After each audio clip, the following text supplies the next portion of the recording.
Hello, hi. ఇవాళైతే మార్నింగే లేచి బయటంతా clean చేసుకొని, ఇంట్లో అంతా క్లీన్ చేసుకొని పూజ చేసుకున్నాను.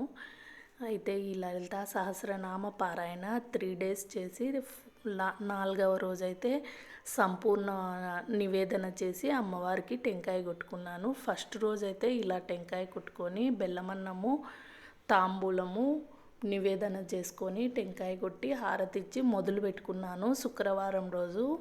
ఇంకా శుక్రవారం మొదలు శని ఆది 2 రోజులు లలితా సహస్రనామ పారాయణ అయితే నేను చేసుకున్నాను. ఈ పారాయణ 3 పూటలా చేసుకున్నాను. నైట్ టిఫిన్ తీసుకోవాలి. ఇక రెండో రోజు చక్కెర పొంగల్ చేసుకున్నాను. ఈ రెండో రోజు వీడియో. ఇక తర్వాత నిన్నటి రోజున వీడియో మిస్ అయింది. ఇంకా ఆదివారము.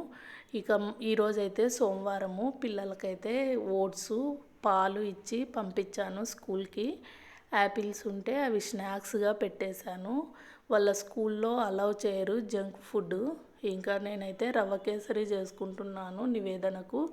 అదైతే త్వరగా అవుతుందని 1 గ్లాస్ రవ్వకు 1.5 గ్లాసు వాటర్ వేసి ఉడికించిన తర్వాత 1 గ్లాసు చక్కెర వేసాను. ఇక పిల్లలకైతే లంచ్ మార్నింగే తీసుకెళ్ళేవారు. ఈరోజు తీసుకెళ్ళలేదు. లంచ్ పెట్టేశాను. పులగము, వంకాయ కూర, రవ్వ కేసరి పెట్టి అమ్మవారికి నివేదన చేసి ఈరోజైతే నా పూజ విరమణ చేసుకున్నాను.